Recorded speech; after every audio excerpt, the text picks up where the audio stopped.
Today, I have the privilege to discuss a topic of Sthit Pragya, the enlightened one. Lord Sri Krishna's Bhagavad Gita follows the classic order of a scientific presentation on the crucial wisdom which is essential for the entire humanity so that it can reach its full potential during this very human existence. On a perfect background of an unavoidable war, which simulates our day-to-day challenging human life, filled with strifes and struggles. As soon as this gifted archer of his times, Arjuna, would undergone several spiritual penances in his lifetime, express his heartfelt desires to become a disciple and to learn as to what was the best in his interest, Shreyas, Lord Sri Krishna opens up with an abstract Upodghat, a quick overview of his entire teachings at the very outset of this divine song, Bhagavad Gita, in this chapter, which I mentioned earlier, Upodghat. He finally takes his time to masterfully distilling the wisdom of all the Upanishads in the next 15 chapters and summarize that ultimate wisdom or the nectar of immortality, Gita Amritam Mahat, in the final 18th chapter, which I label as Upasamhar. Coming to the topic this morning, Sthita means steady, and Prajna means wisdom. The Sthita Prajna refers to a person of steady wisdom, the one who's experienced the truth from within, the enlightened one. In verse 54 from the second chapter, Arjuna asked Lord Sri Krishna the characteristics of a person of this steady wisdom. He was curious about the conduct and the attributes of such an evolved and enlightened soul, firmly situated in divine consciousness. He said, Sthita Prajnasya ka bhasha, samadhistasta keshava, sitadihi kim prabhashita, kimasita vrajita kim. Arjuna said, Keshava, Shri Krishna, what is the description of a person of firm wisdom, one whose mind abides in the self? How does such a person, whose mind is not shaken by anything, speak, sit, and walk? And Lord Sri Krishna, in his usual classic fashion, answering it completely, he said, Prajahati yada kaman, sarvan partha manogatan, atmanye vatmana tushta, sita prajnasya dosyate. Shri Krishna said, when a person gives up all the desires as they appear in the mind, happy in oneself, with oneself alone, Partha, Arjuna, that person is said to be one of a certain knowledge. Such an enlightened individual who has experienced the truth within knows that his nature itself is happiness. He knows that the happiness never comes from the objects or people. Happiness is manifest only in a satisfied mind, a mind that desires nothing. Such a wise man is happy because happiness is nature. Such an individual knows the self is the source of happiness and hence desires for nothing more. Prajahati manogatan kaman. He is like an ocean who remains totally unaffected with anything comes its way. This ocean does not get swollen, literally or with pride, or flooded when a big river merges into it, losing its identity, since the ocean is already full and joyful. Ocean's big waves have been lashing at the white sandy beaches with glee and happiness, even before the river entered that ocean. Neither the ripple nor a breaker can add to the greatness and happiness of that majestic ocean. When we receive an object of our desire, the momentary expression of happiness that we experience, that is precisely our true nature or who we are, and not that object. That nature of Ananda remains unaffected and absolutely unchanged.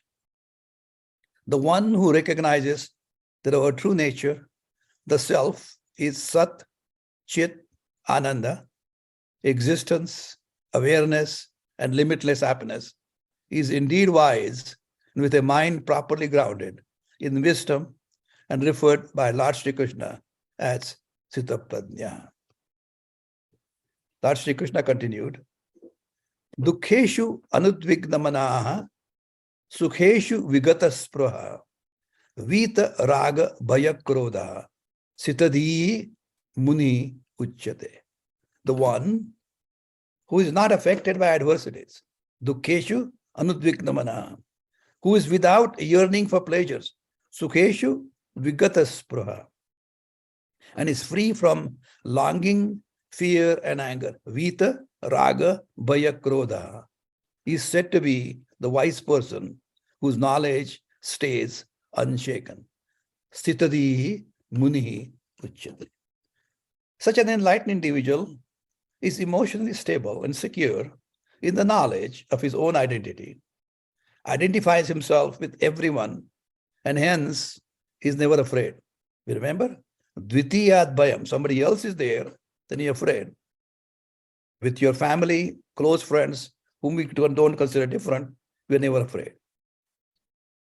He said, Yes, sarvatra anivi sneha, tata prapya shubhasham, nabi nandati nadveshti, tasya pradnya pratishta. The one who's unattached in all situations, who is neither rejoices on gaining the pleasant nor hates when receiving the unpleasant, that individual's knowledge is well established. Tasya pradnya pratishtita. Like a turtle that withdraws its limbs, kurmongani va sarvasha. Such an enlightened individual is able to completely withdraw his sense organs from the sense objects. For the one who does not feed senses, the senses come back to oneself. Vishaya vinivartante, leaving behind all longing. These two dissipate for the one who is firmly established the knowledge of his own identity. It's true that the powerful senses can forcibly take the mind away despite one's intense efforts. Indriyani pramathini, haranti prasamam mana. That's true. However, for the person who is well grounded and established in the knowledge of his own identity, he is able to keep all his senses in control.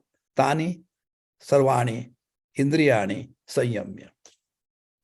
Emotions such as intense attachment or anger, kama, krodha, dissipate whatever knowledge we may have. Despite that knowledge, sometimes it happens. That is true not just for anger, but any overwhelming emotion can take control of that person. Such overpowering emotions can lead to delusion, loss of memory, and ultimately result in loss of discriminative faculties. We said last week, dhyayato vishayan pusa, sangasteshu pajayate, sangat sanjayate kama, kamat krodho vijayate, krodhat bhavati sammoha, sammohat smriti vibhrama, smriti bhramshat buddhinasho, buddhinashat pranashyati.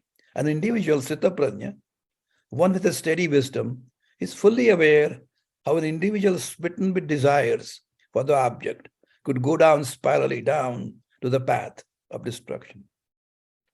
However, one whom this Sthita Pragya, whose mind is controlled, moving in the world of objects with the sense objects, organs that are under his or her control, free from likes and dislikes, raga, dvesha, viyuktaistu, attains tranquility, prasadam adhigacchati. For such an individual whose mind is tranquil, there is no destruction of all the pain and sorrow. Na prasade sarva dukhanam hanihi asya na upajayate. In addition, the individual whose mind remains tranquil can get grounded in the knowledge of his identity. On the other hand, for the one who is not tranquil, there is no chance of getting that knowledge. Without contemplation, there is no tranquility. Without tranquility, there is no peace. For the one who has no peace, how can there be happiness? Ashantasya kutas sukham. Now remember, let me recap this important statements well. When there is no contemplation, no meditation, no concentration, there is no tranquility. No contemplation, no tranquility. No tranquility, there is no peace. There is no peace, there is no happiness. That's why Shri Krishna says, Ashantasya kutas sukham. Besides, one who is tranquil can gain the knowledge. Therefore, contemplation and meditation is very important. The mind that follows the wandering senses indeed robs the person of his knowledge. Harati pradnyam. Let me repeat, the mind that follows the wandering senses indeed robs the person of his knowledge, pradnyam harati, just as the wind carries away a small boat on the waters. Vayuranavam mivambasi. Therefore, Lord Shri Krishna warned for all of us, especially mighty Arjuna, that one whose senses are completely withdrawn, mastered from the respective objects, is the one who is grounded in the knowledge or is really entered. Indriyani sarvebhya nigruhitani sarvasha. In that which is night for all beings, the one who is wise, who has mastery of oneself, is awake. That in which beings are awake is the night for the wise who sees or who knows. But his original Sanskrit verse says, Yanisha sarvabhutanam tasyam jagrati sanyami yasyam jagrati bhutani sanisha pashyato mune. There are two classes of intelligent men. One is intelligent in material activities for sense gratification, and the other introspective and awake to the cultivation of self-realization. Activities of the introspective sage or a thoughtful man are the night for the persons who are materially absorbed. The sage feels transcendental pleasure in the gradual advancement of his spiritual growth, whereas the man deeply engrossed in the material pleasures is totally oblivious of such spiritual activities. The wise man gains peace, whereas the desirer of the objects does not gain peace. So, shanti avapnoti na kamakami. Lord Shri Krishna concludes by saying, having given up all binding desires, the person who moves around devoid of longing, without the sense of limited I or mine, gains peace. Vyahaya kamanya sarvan pumaunscharati nispruha nirmamo nirahankaraha sashantim adhigacchati. I and mine, and mama. Yaha nispruham punan, yaha nispruhas puman sarvani kamani vihaya charati saha nirmamaha nirahankaraha shantim adhigacchati. Arjuna, this is what is meant by one's being in the Brahmi sthiti, in Brahman. Having gained this, one is not deluded. Nainam no enam prapya vimuyati. Remaining therein, even at the end of one's life, syamanta kalepi, offering human beings the maximum extension, like April 15th for all of us who pay taxes, is giving the maximum extension till the syamanta kalepi. Sri Krishna could offer, one gains liberation. Brahma nirvanam mruchyate. Lord Sri Krishna has stressed in these verses 54 to 72nd and second chapter, control of senses, equanimity of mind, overcoming anger and fear, freedom from attachment and tempering the passion while maintaining his enlightened mind in divine consciousness. Since he is liberated from the strangulating grip of the ever-expanding desires, such a Sthita Prajna is always happy and cheerful. He is never disappointed since he never covets anything. This individual with steady wisdom has plenty of joy and happiness in his life. Such an individual is always happy and content, since joy comes from within, lasts longer, and not dependent on things from outside. He is indifferent to his sense organs. He neither loves nor hates them. He is his own master and controls them through the power of his mind. So far, over the last several months, we have studied 20 important values from chapter 13 that were labeled as jnana. We learned that these values are fully, whenever they are assimilated and regularly practiced in daily life, the individual does indeed get ready to receive and retain that unique wisdom of Atma Jnana. Professor Prasanna Kumar has beautifully outlined 39 values from chapter 12, which can turn that individual who has mastered those into one who is the dearest and closest to God Almighty. Today we discuss the characteristics of an individual known as Sthita Pragya, one with a steady wisdom, one who has personally experienced the truth within, one who has reached the state of enlightened, Krutartha, as Shankaracharya calls. And in the 15th chapter, Lord Sri Krishna refers to as Krutakritya, Krutartha, Krutakritya. A question is often raised during the discussions of Gita, when all these important values of Sthita Prajna from this second half of the second chapter that we reviewed today, qualities of the ideal devotee that Professor Prasanna so eloquently described from the 12th chapter, and 20 qualities from 13th chapter that we studied, which are needed to get prepared to gain Atma Jnana, knowledge and wisdom of the self, do they really serve any practical purpose for an average individual in this day and age of a very, very competitive world? The simple answer to that question is yes, absolutely yes. The teachings of Gita are applicable equally to everyone. But an individual has an equanimous mind,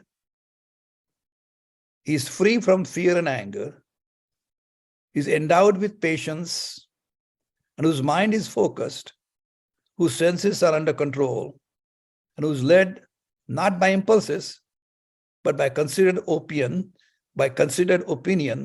such an individual of any mind intelligence is most likely to succeed in whatever he or she does.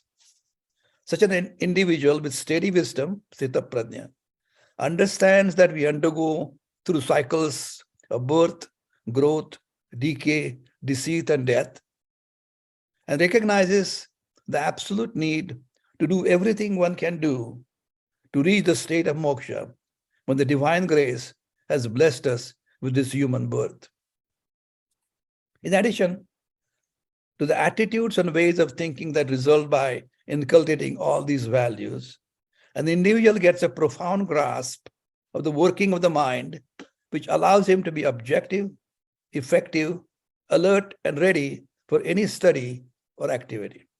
Such a mind, not split by internal conflict, undismayed by external adversities, is best prepared for daily mundane or complex professional activities in any field, just as it is for the study of Vedanta.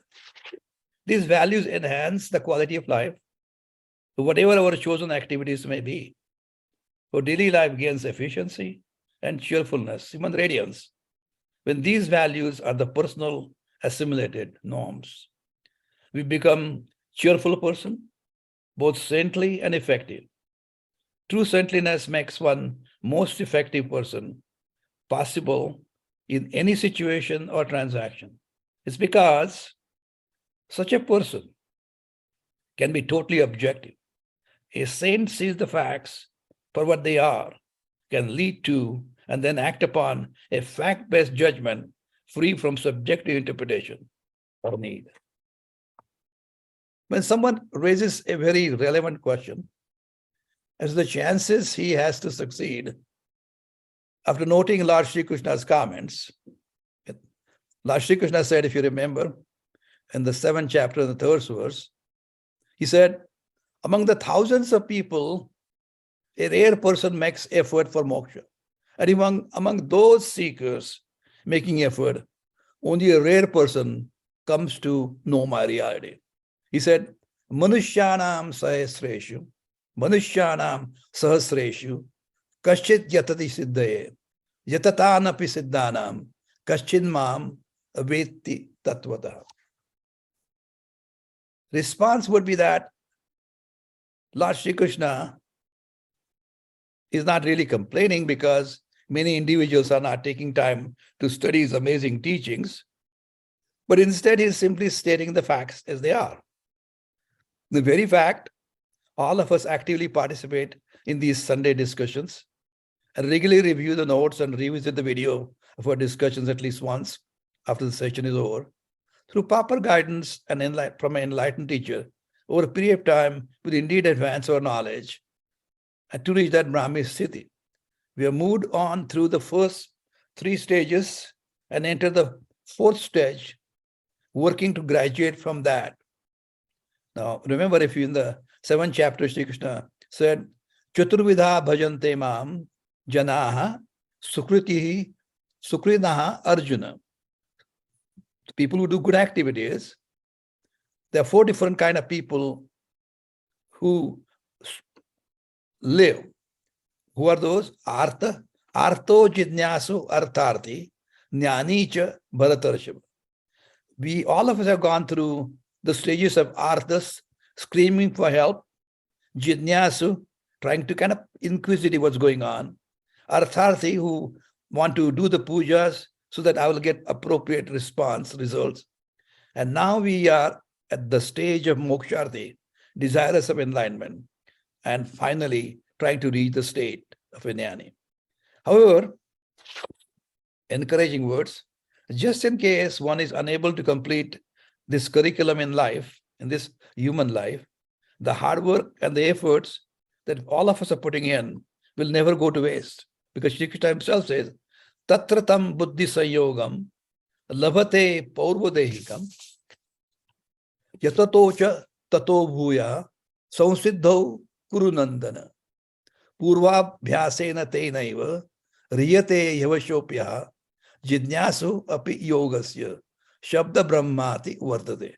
Shri Krishna said to encourage us that individual gains a connection through the intellect with that which existed in the previous body and strives for further success that gained previously. By this previous practice alone, the next human birth, that individual is necessarily led to the union with his inner self. Even the one who desires of the knowledge, going beyond the karma kanda of the Vedas, moving on to Vedanta, indeed succeeds. Thus, the individual who strives hard never fails. If the next life is needed, one is often born in the family of the wealthy, cultured, pious, and spiritually inclined, even those whose parents are enlightened individuals. I'll stop right here. And Dr. Sane, is good to hear you after such a long time. This is Harshad, by the way. Okay. Harshad Borgaonkar. Good. Question for you. So, I don't know. We have 4 dominant faculties, right? Karma, yoga, bhakti, and jnana. So what you're describing is the seeker of knowledge, jnana. But different individuals have a different dominant faculties and they follow that path. And eventually, so are you saying through this discourse that eventually we all arrive at jnana? Because the other 3 take into account there is something called mind exists. And this one is I am kutah bhavati. So I don't know. I wanted to hear about this context of this chapter. I understand your comments. As a matter of fact, all the friends. Sure. All the participants today, you should go and unmute, take off your TV so that we can see your faces too. I think a good question. But remember that even when we talk about various so-called paths, those so paths are really not so many different paths. Ultimately, everyone has to go to the arc of knowledge. You take various highways to reach the top of the mountain. Whatever is easy for you, you take it. There's nothing wrong with one or the other. Depends upon individual personality. Easy, for example, Sri Krishna says, Lokasmin dvida vikta, Lokasmin dvida nishta, Pura prokta mayanaga, Jnana yogena sankhyanam, Karma yogena yogina. For people who are inclined to be sannyasis, so be it. They can take directly study of Jnana Marga. But average people like us who are samsari, there's householder, not house owners, have to do the path of Karma Yoga, but Karma Yoga goes hands in hands with Bhakti. Having learned that, remember, Harshad, even the sannyasis don't stop praying. Just as the people who are following the Bhakti Marga are doing the social service, at the same time trying to learn on their own. So it doesn't matter, it's not one or the other. One is predominant, you take one major and one minor, but ultimately you go through the arc of knowledge. And ultimately, when you come from all different paths, you go through the last passage is the same. And that's what the passage we're discussing today. Okay? Thank you. Dr. Sane, this is Anandi. Sure. Namaste. And so in a gist, this qualities of Sthit Pragya means that these are the souls that they have already received the Atmajnana? Yes, they're almost up to there. They are in the 1 yard line. They're not into end zone, but getting to that. I mean, they are, yes, they are the people who have achieved it, because at the end, the 72nd chapter says, Esha Brahmi Sthiti Partha. So when he's talking about 71st and 72nd, yes, indeed, they have reached that particular stage. But just because they have reached, that doesn't mean you are pretty close to it. Although that is how all the values you learn, you're getting gradually towards it. But once you are able to master all of them, you have reached, because then you realize that indeed your nature itself is happiness. Then you realize that you don't need external props to find the happiness. Happiness comes from within. As we discussed several times in the past, a particular gift gives you happiness, but that's what misunderstanding. It's not the gift that is giving happiness. At that particular moment, your desires stop. And when desire stops, what shows up is your true nature, which is nothing but happiness. So yes, that is the state of a person who is evolved, who's established, whose knowledge is grounded well. Okay? Thank you. Thank you. I have a question, Dr. Sane. Okay. I've been furiously writing notes here about what a Sthit Pragya is and isn't and whatever. But, and I get it that all of these things,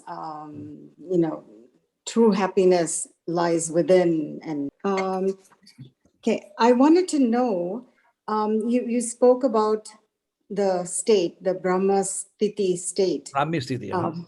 Okay, so the control of senses and non-desires, no discrimination between love, hate, freedom from attachment, equanimity, all of those things. But you also mentioned that going to the next life or whatever, all of these qualities stick to you. What you have learned, and obviously we're on a spiritual journey, all of us here, listening to you.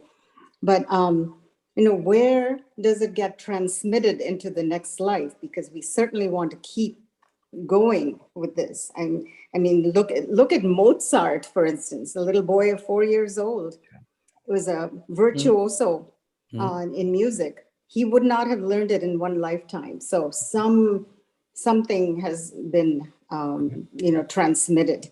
So, if you could speak to that a little bit, it would be comforting to all of us.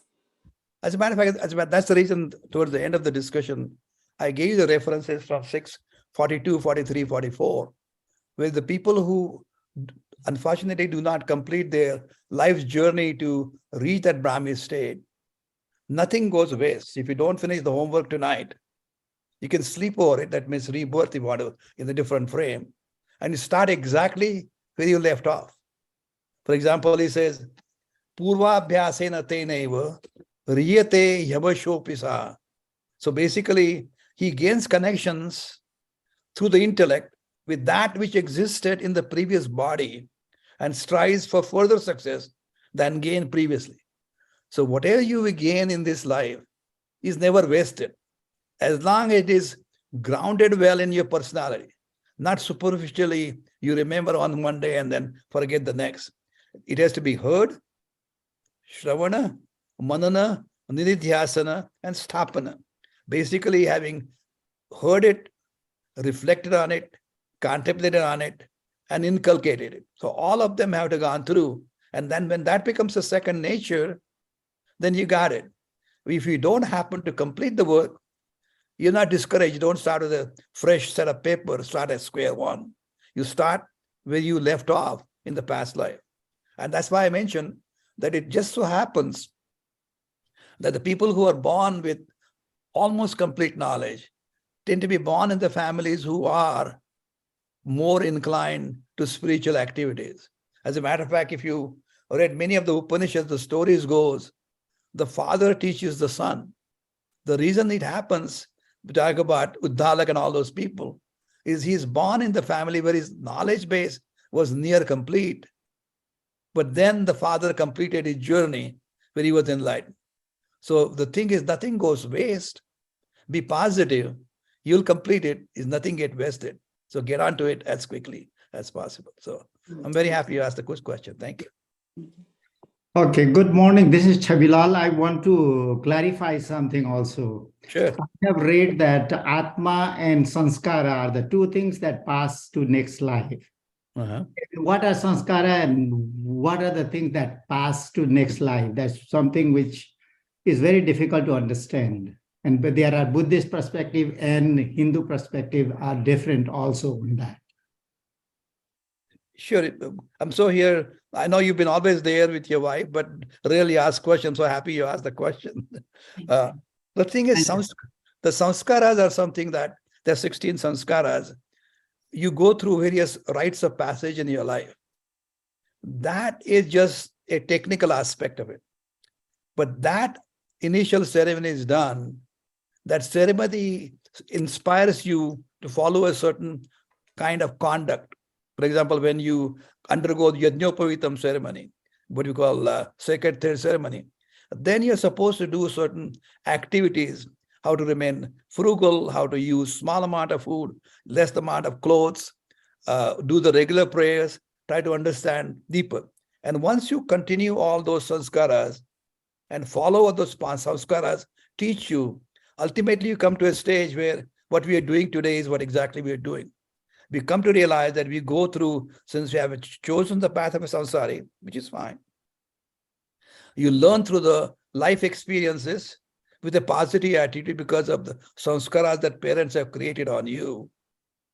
And then you come to a stage, having fulfilled the material life, you ask yourself, is that all there is to it? And then you revert back to your spiritual activities and then realize, oh, by God, I think this is what I had left life behind. And you start on your spiritual journey, which is fine. The point is, because of the sanskaras that impress on your mind when you're youngsters or a period of time, even when you get married, we have sanskara. If you have proper understanding what we are, as we discussed last Sunday, you understand with the partnership with your wife, you gradually advance your spiritual journey to a stage where you understand that happiness is within, and that's how you continue the journey. I'm talking about Atma, we'll talk about some other time. There's so much about difference between Buddhist and the Hindu perspective. And this is not the enough time or place for that. But thank you for asking question. Thank you, for taking up this very important and beautiful section of Bhagavad Gita. I think this Sthita Pragya Lakshana section is one of the most important and poetic sections of all of the sacred Hindu texts, where the virtues of those who are walking the path of spirituality, where those virtues are enunciated. So just a few general comments to share on that section. First of all, I have always found it very important that Arjuna phrased his question about this person in terms of what are the person's identifiable physical characteristics. So he's asking, how can I tell physically? How does a person speak? How does a person walk? How does a person sit? And so on. So he's looking for very easily discernible outward features to tell, a person of spirituality. And Sri Krishna, does not at all answer his question in the way in which he phrased it, but he speaks much more about the internal transformation. And he identifies freedom from greed, not the way a person walks or sits or talks, but the internal condition of whether such a person has liberated himself or herself from greed. There's a lot to say about that, Shashi, but the point I think Sri Krishna's answer gives is that the ideal of the Sthita Pragya is one that is not exclusive to someone who is a renunciant or a monk. It is a human ideal that is open for all of us, because he puts the emphasis on the inward transformation. You're not going to tell a Sthita Pragya easily by looking at the way he or she walks or sits. The second observation that I want to make is that I think this journey to the ideal of the Sthita Pragya is indeed a journey. And while here he enunciates the ideals towards which we should aspire, no ideal is achieved without practice.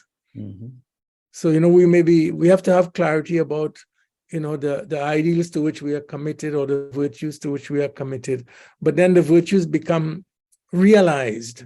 They become meaningful only through practice. And there's such an important caution in this section that you highlighted. I just want to underline that point, where he says, he speaks about the yatato hyapi kaunteya purushasya vipaschitaha.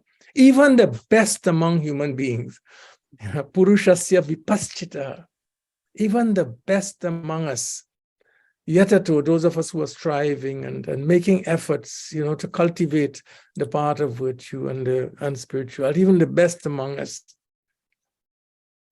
can go astray. Yatato hyapi kaunteya purushasya vipaschitaha indriyani pramathini haranti prasabam manaha. That, in other words, we should never be arrogant about this journey. And it requires practice, it requires diligence, it requires mindfulness, because the dangers are ever present, even for the best. So it's a caution about, don't be arrogant about it.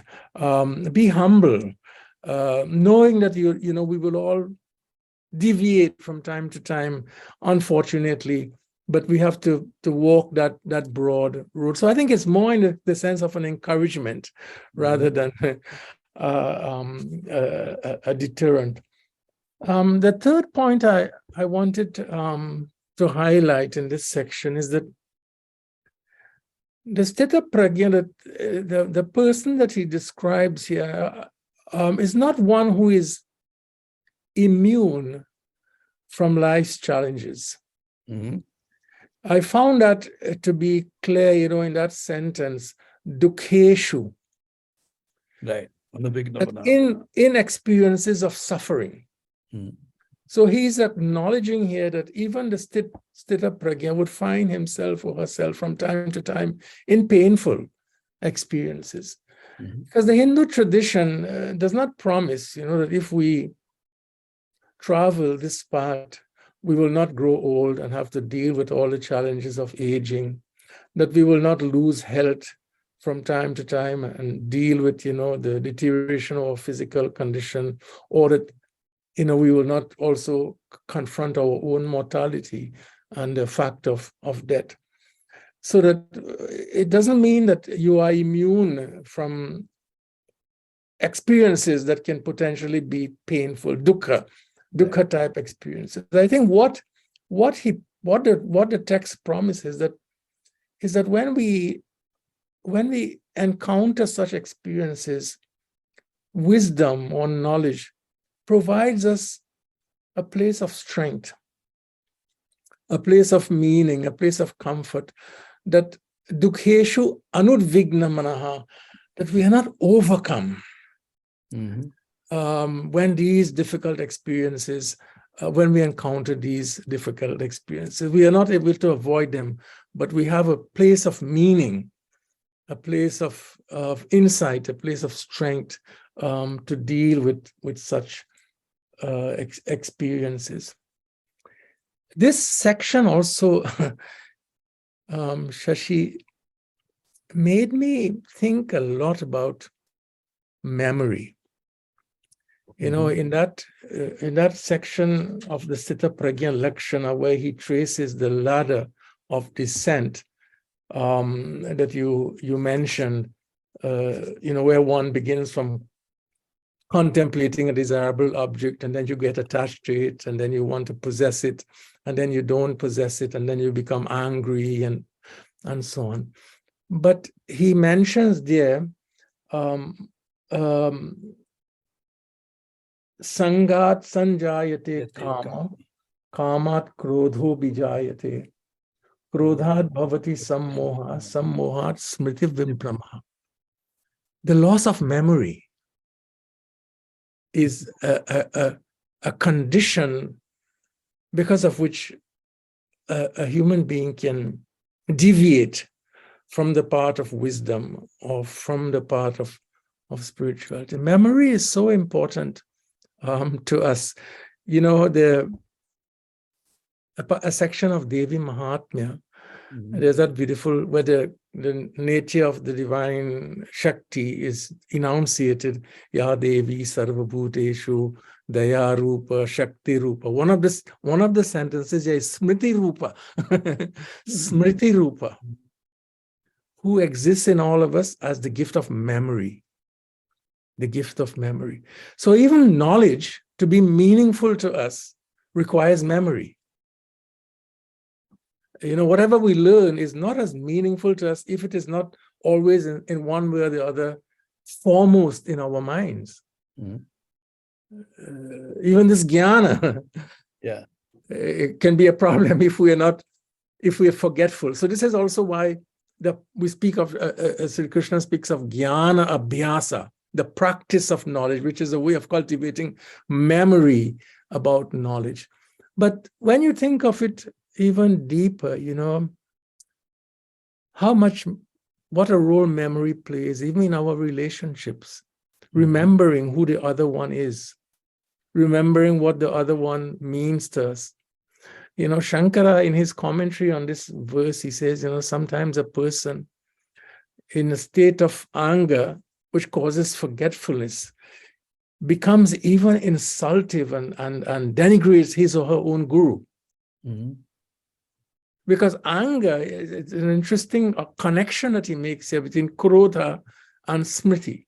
The way in which anger becomes such a clouding condition of mind that it impairs memory. And with it impairs memory, we tend to speak, in denigrating ways, even towards those with whom we have had long relationships of love and and friendship. In one moment of anger and forgetfulness, we can cause so much damage to relationships. So I just wanted to mention that. And finally, we had such good questions that you have responded to them well. I just wanted to make a quick comment on the question from Harshad that you have already responded to, Shashi. And Harshad, I think that, there are some traditions, Hindu traditions or some teachers, I would say, whether we're speaking of, you spoke about the jnana marga, bhakti marga, karma marga, and Raja Yoga are a part of meditation. Some of them, sort of privilege their own parts and in a hierarchical order above all others. But to reinforce what Dr. Sane said, I think that when you look at it very carefully, you see that the ideal is an integration of all four parts. What is knowledge without love? What is jnana if the heart is not filled with love? And when we love something, Harshad, we want to know more about that object, about that person. You can say, if you love someone, even at the human level, when you hear something spoken about that person, you become curious. You want to learn more about the object that you love. So, and then you also want to serve the one you love. So that's karma. You want to serve the one that you love. So in this way, karma is the expression of love and knowledge in action. What is love and knowledge if it doesn't manifest into action? And I think, the fourth way, Harshad, is Raja Yoga, which ideally is a continuous state of contemplation or meditation or fixing or centering one's mind on that high ideal. So I think, for me personally, if I had to describe my own aspiration, is to harmonize all of these in myself, to be committed to wisdom, but equally to become committed to becoming a loving person, to expressing that love in care and compassionate action for others, and to restrain my mind and keep it focused, not only in particular acts of meditation, but in a constant attunement with the divine reality.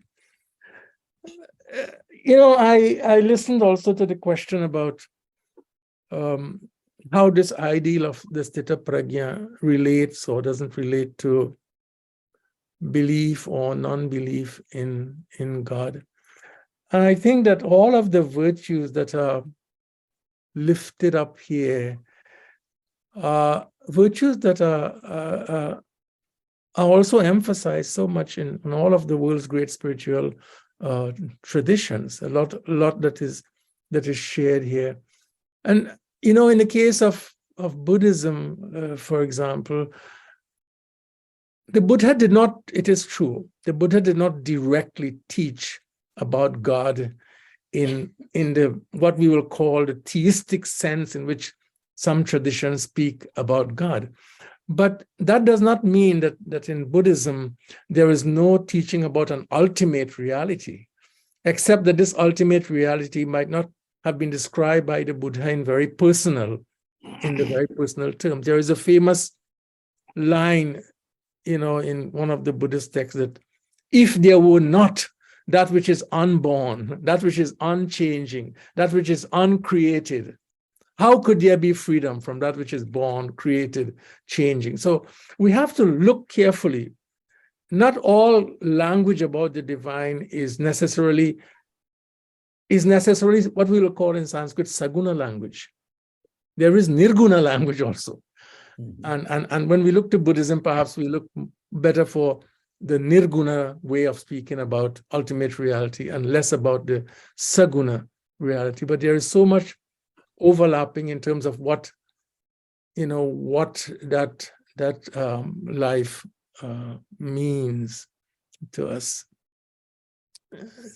and so much coming together on what the religious life mean. So those are the points I wanted to make, Shashi. Thank you for the opportunity. Well, thanks again. I appreciate it. I think you're so right. I think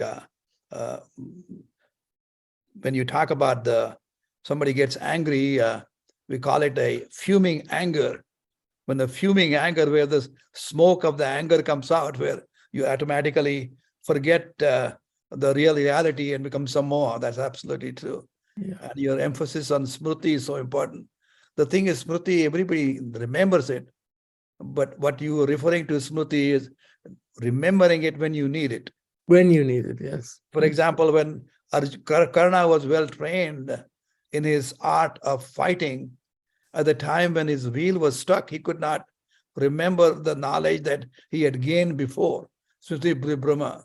So it's very important to remember when you need it. That's really a divine gift. But as you rightly pointed out, needs to be practiced regularly. And Yes. as like medicine, we have CMEs, as Gita knows it, continuing medical education. The same way we continuously spiritual education, where we are in the company of the people who are like-minded and discuss this subject over and over again. That's how all the sages used to travel from ashrama to ashrama. We'll interact and communicate and discuss. And that was the way I thought was perhaps the best way of maintaining CSE, continuing spiritual education. So I think it was a very well made points. Really appreciate it. Thank you. That's very true. Good, very good point, Shashi. Very good example. I have one clarification. This is about desire and Ichha. So Ichha is also Ichha Shakti in reference to Ichha Shakti, Gyan Shakti, and Karma Shakti. So what is the difference? I mean, on one side, we are putting it at the, a ramp which is going down and to our Vinash. But without Ichha, there is no karma. Without karma, there is no jnana. Without jnana, there is no dhyana. And without dhyana, then there is no uplift also. So what is the difference? When is the Ichha or desire, or unless these are two different things, become bad Ichha and good Ichha? I can respond, Shashi. Please. A very good question, Arun. And I think that, again, even as I said, that memory is a gift we regard memory as a gift of God. I think we see the ability to desire also as a gift, and which is not intrinsically negative, right? So we speak of Ichcha Shakti, Kriya Shakti, the ability to desire, the ability to act, the ability to know, as gifts. When does it go wrong? There's a beautiful line in Bhagavad Gita, Shashi, I don't remember now the chapter, but perhaps you might remember. Dharma aviruddho bhuteshu kamosmi bharatarshava. Dharma aviruddho bhuteshu kamosmi. Where Krishna says... Vibhuti Yoga, right? Yeah, Vibhuti Yoga. Yeah. I am desire. Kamosmi bharatarshava. I am desire. But what kind of desire I am? Dharma aviruddha. That those desires that are not contradictory to the Dharma. Yeah, to Dharma, to virtue, to goodness. I am that. So it is not that we are not, that the tradition, condemns all desire. I think that it's much more subtle than that. It is a distinction between those desires that are antagonistic, both to my own well-being, right? Both to personal well-being, but also to the well-being of others. To the well-being of others. And I just, last point is, Arun, we come back again to that third chapter of Bhagavad Gita, where Krishna is urging Arjuna into action on the basis of desire. But he says, Arjuna, loka sangraha mevapi sampashyan kartum arhasi. So you should act, desire and act, but ensure that all that you do serves the universal common good. You should not be acting or desiring in ways that impair the flourishing, the well-being of the universal community of living beings and the natural world. So I think that's the kind of discrimination we have to engage in. Is my desire conducive to my own well-being? Is it conducive to the well-being of others? And in our tradition, the well-being of others includes also the natural world. So he condemns in many cases greed, but not desire in and of itself, which is a positive thing. As you quite rightly said, what can we do without desire?